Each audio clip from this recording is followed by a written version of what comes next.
May's manifesto for mainstream Britain, with a warning of tough choices ahead.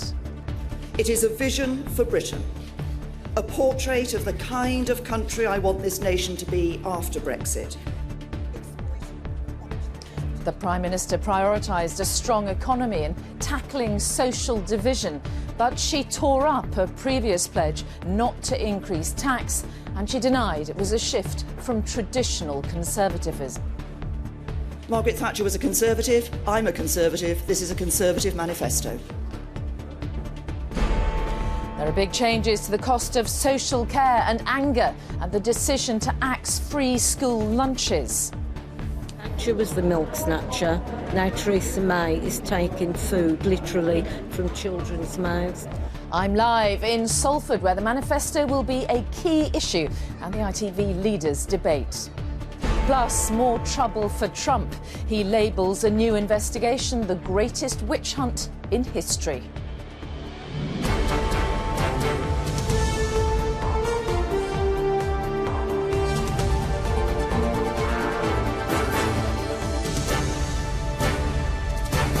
From Salford, this is the ITV Evening News with Mary Nightingale. Good evening from Media City in Salford, where the Conservatives' manifesto will be one of the key talking points at the ITV leaders' debate here a little bit later tonight. Theresa May said she is targeting mainstream Britain and taking tough choices to make the country strong. That includes tackling the crisis in social care. But her manifesto is also about signalling a break with the Cameron era. Here's our political editor Robert Peston on Mrs May's blueprint for power. Not a last tango in Halifax, more of a first one, as the Prime Minister arrived in the Yorkshire town to launch her very first general election programme as Tory leader. Today, as we face this critical election for our country, I launch my manifesto for Britain's future. A manifesto to see us through Brexit and beyond. She had a name for the fairer Britain she thinks we can become after we leave the European Union. I believe we can and must take this opportunity to build a great meritocracy here in Britain. It means making Britain a country that works not for the privileged few, but for everyone. And then came words we haven't heard often from Tory leaders. It is why the government I lead will be relentless in tackling burning injustices like discrimination on the basis of race, gender, mental health or disability. For injustice is a scar on the soul of our nation, and I will fight it wherever it is found. How different from a former Tory Prime Minister with whom she's often compared. Margaret Thatcher was a Conservative, I'm a Conservative, this is a Conservative manifesto. Theresa May insisted there's no such thing as Mayism, but her programme for government does have big themes. It includes asking many more older people to pay for their own social care when they become infirm, although the state would step in to help us if our property and assets fell to £100,000 or less. Also, the state pension will no longer rise by a minimum of 2.5%, as the so-called triple lock will be replaced by a double lock. She's scrapping David Cameron's triple tax lock as well, so there's no promise not to increase income tax rates or national insurance. But she does repeat his pledge to reduce immigration to the tens of thousands per year. There'll also be new controls, a price cap on what we pay for energy, and Theresa May wants workers to have their views represented on the boards of companies. The fight against social division and inequality starts here, she said. Remarkable day for you, first ever personal manifesto launch.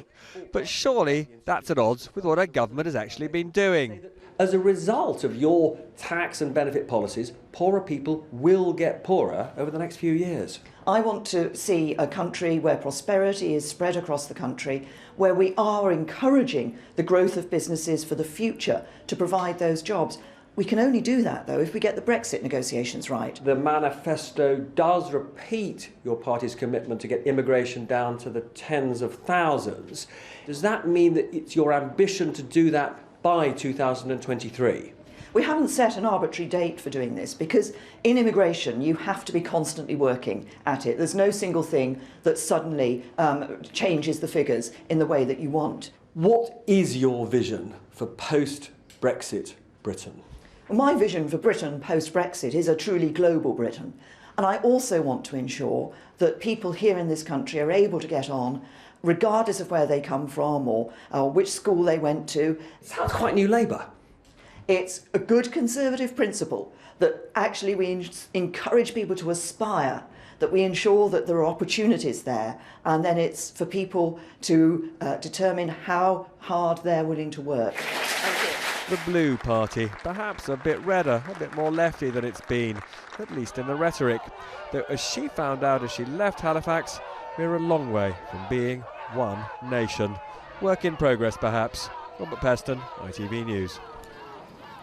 Well, as Robert reported there, one of the most controversial announcements is on social care. Mrs May said its proper funding had been ducked by governments for far too long. She says her plans for England will ensure everyone has dignity in old age in a way that's fair to all.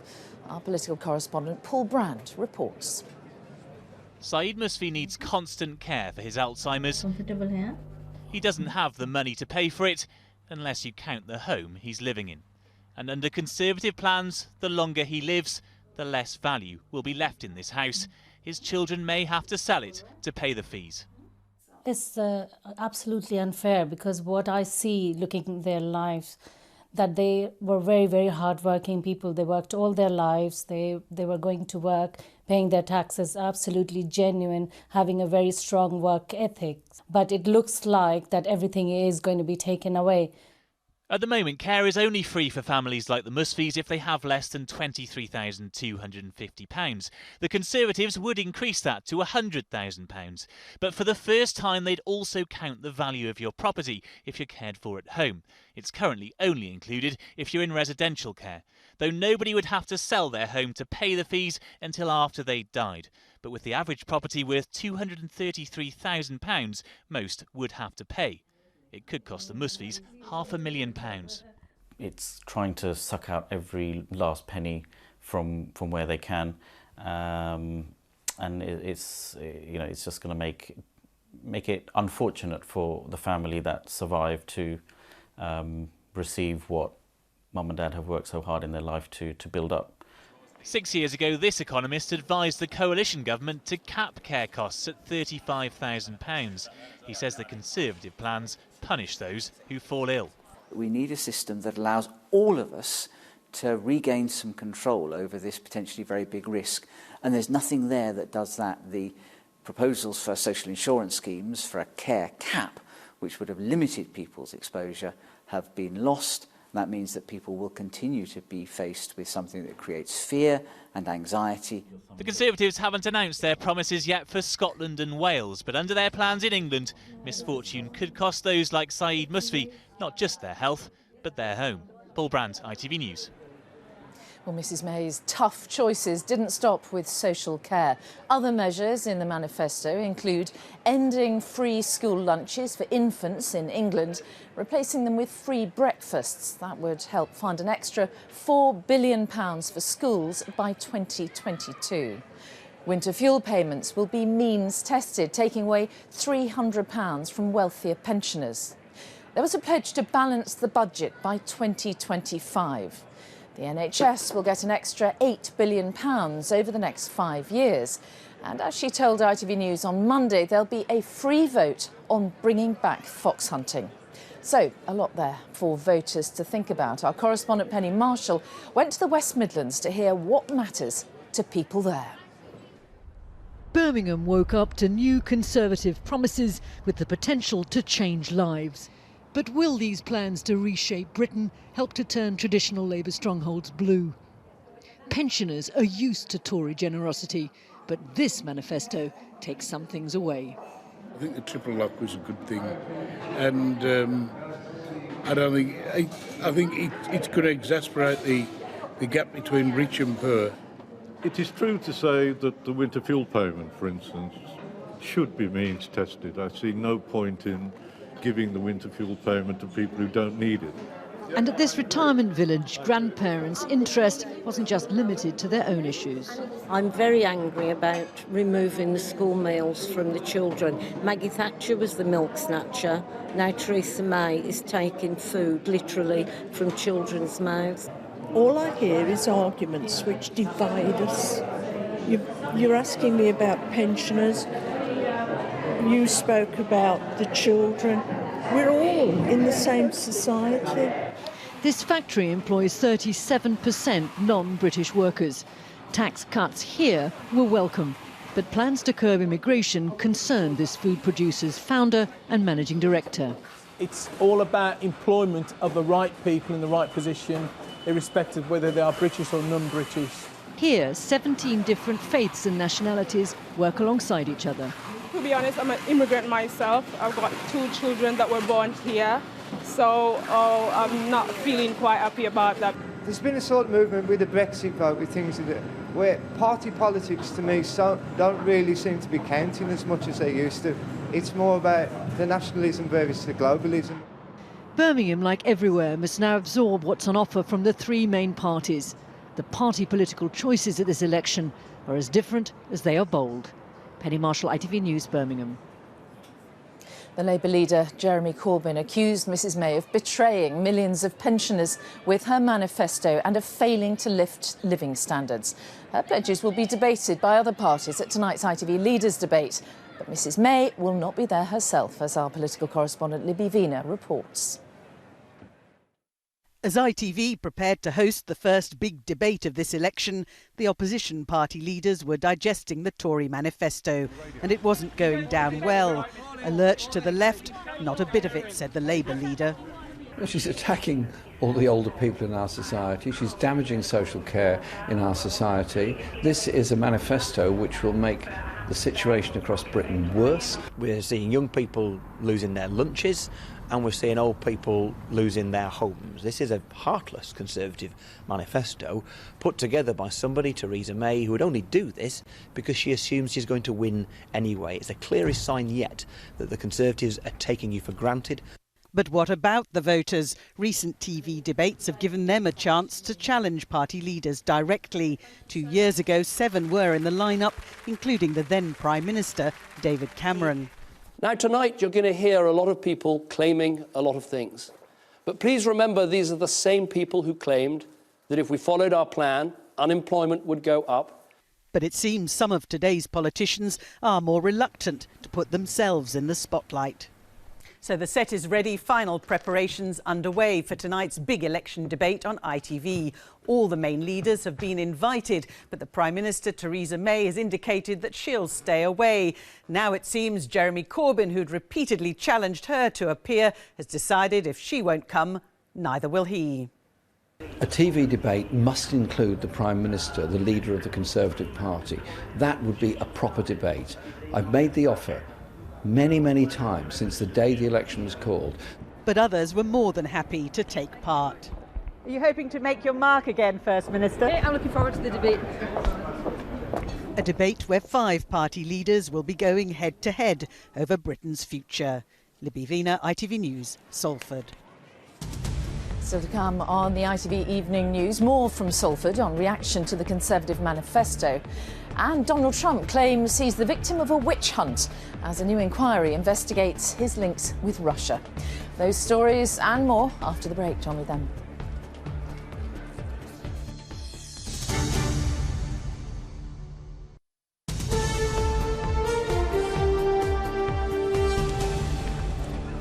Again, welcome back. Donald Trump says he is the victim of the single greatest witch hunt of a politician in American history. The president was reacting to news that a special prosecutor had been appointed to investigate links between his administration and Russia. Our Washington correspondent Robert Moore has the latest.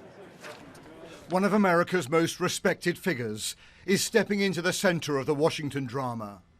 Robert Mueller, a former FBI director who served both Presidents Bush and Obama, has been appointed now as a special prosecutor to investigate links between Trump's White House and Russia. It is a move with highly unpredictable consequences for President Trump, who returned yesterday to Washington with no advance warning of what was unfolding. Mueller will operate outside of any political influence, very likely beyond the reach of even the White House. Earlier this week, Trump's spokesman was scathing of the idea. There's frankly no need for a special prosecutor. We've discussed this before. You have 2 Senate committees. And this morning, Trump's fury spilled onto Twitter when he wrote, "This is the single greatest witch hunt of a politician in American history." Special counsels, as they're known, are uniquely powerful figures and can follow the facts wherever they lead. Famously, Ken Starr started investigating a Bill Clinton land deal and ended up discovering, yes, the Monica Lewinsky scandal, triggering this presidential denial. I did not have sexual relations with that woman. The Trump strategy going forward appears clear: to portray his presidency as under vicious assault from the media and the establishment, and never concede any ground. Yesterday he shared this advice with Coast Guard cadets. You have to put your head down and fight, fight, fight. Never, ever, ever give up. Tomorrow, Donald Trump leaves for the Middle East and Europe, his first overseas trip as president. But with the independent prosecutor beginning his work here, there is now no escaping that long shadow of the Russian investigation. Robert Moore, ITV News, Washington. Well, still in the US, at least one person has been killed and 22 injured after a speeding car struck pedestrians in New York. According to eyewitnesses, it drove the wrong way into Times Square, then mounted the pavement. The incident is under investigation, but officials are saying it was not a terrorist attack. Here, police are investigating an unusually high number of baby deaths at a hospital in Cheshire. They'll focus on a series of cases at the Countess of Chester Hospital over 12 months from June 2015. And Rolf Harris is to be released from prison tomorrow. The former TV star is on trial accused of indecent assault, which he denies. He's been in jail since 2014 after an earlier conviction. He'll now attend his trial in person rather than via video link. Right, let's return now to our main story and the Tory manifesto today. Our political editor Robert Peston joins me now for a final thought. And we've had 3 of the manifestos. What do they tell you about this election? Well, first of all, the big differences between the 3 main parties are over Brexit, the Lib Dems, the one party potentially able to keep us in the EU if that's what we wanted in a few years' time. Theresa May saying she's for a short, sharp, clean, hard Brexit. Labour somewhere in the middle. Many people have no idea precisely where in the middle. But the thing which strikes me more than anything else is that this is an election where none of them are actually offering new tax cuts. In different ways, they're all trying to take money from us. Why is that? Because there's a perception that our public services are creaking. They need more money. And the question, therefore, facing all of us is which party, which leader do we trust to fix those public services? Very quick thought from you on the debate tonight. Neither Corbyn nor May there, of course. Well, I think many of us would say that's pathetic, but we're still going to have a really gripping debate about the priorities needed for this country. All right, Robert Peston, thank you very much indeed. And Robert will be taking your questions at facebook.com/PestonITV straight after this programme. So any questions you have for Robert, you can get in touch that way. Now, the ITV Leaders Debate, we were just mentioning it, starts at 8 p.m. here on ITV. Tom Bradby will have all the reaction on News at 10 straight afterwards. But from me and all the ITV News team here in Salford, have a very good evening. Bye-bye.